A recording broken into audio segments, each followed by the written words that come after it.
আমার আব্বা, তা তো জানেন আমি আজ 3 দিন বিয়ে করেছি। না খালাম তো তোর বিয়েতে, ভালোই দিল। তা তো খাইলে আমি আজ বিয়ে করেছি 3 দিন, সে আমার শাউরির কি কায়দায় করে বিয়ে। কিরে মালটা ভাই, কি দিয়ে কি কাজ টুক করেছিস কি? ওই রকম করে লজ্জা দিস না দিন, বিয়ে তো খারাপ কিছু না, সেও আমার চাইলো আমিও তার চাইছি, তাই বিয়ে করে ফেলেছি। বাহ, এটা ভালো কাজ। কেমনই তাই এ নিয়ে সালিশের কি আছে? তা আবার হয়, আমার আব্বা যদি আমার শাশুড়ির বিয়ে করে তাহলে আমার বউ তার মেয়ে হয়ে গেল না আমার আব্বার, আর এদিকে আমি তো তার ছেলে আগের থেকে আছি, তাহলে আমরা দুইজন ভাই বোন হয়ে গেলাম না। হে প্রভু, তাহলে তো সম্পর্কের মধ্যে ঘেবলা। এমনই একটু মানায় শুনাই নে না। কি করে বানাই নেবো?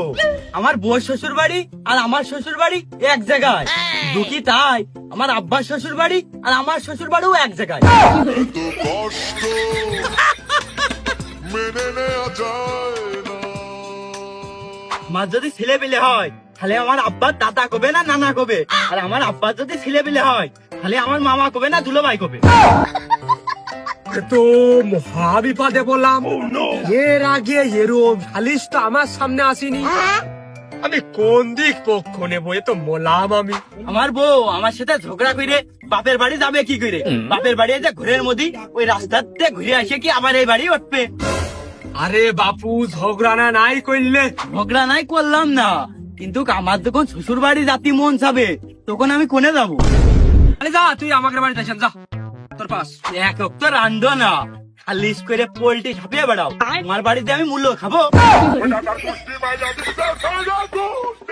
কেন তোর ঢুক পিঠা বানাত কোবানে? ধূপ পিঠে নাই শীতকালে বানাইলে, গরমকালে আমার কি হবে? পাখান পিঠে বানা মানে? আচ্ছা এই পর্ব গেল, তা আমার আব্বার আমি আব্বা কব না শ্বশুর কব? তো পাইয়ে দিলাম না, এ তো আমি কি কঠিন প্রশ্নের সম্মুখীন হলাম রে। এ তুই একবার একটু ডেডি কদিনি। আমি নাই রেডি করলাম, আমার বউ আমার আব্বা শ্বশুর কবে না আব্বা কবে? আর পাইয়ে দিয়ে দিলাম না, এটা কি রে? আচ্ছা হ্যাং হলে হচ্ছে না মাত্তুব্বার, আমি আমার শাশুড়ির মা কব না শাশুড়ি কব, কোনটা কব কয়ে দাও? এবার তুই এক কাজ কর, ওই মাম্মি ডার্লিং কবি।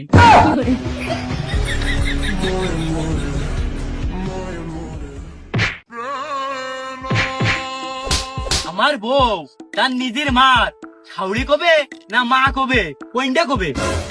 দুইজন মানিয়ে শুনিয়ে এক করে নে রে বাবা, আমারও তো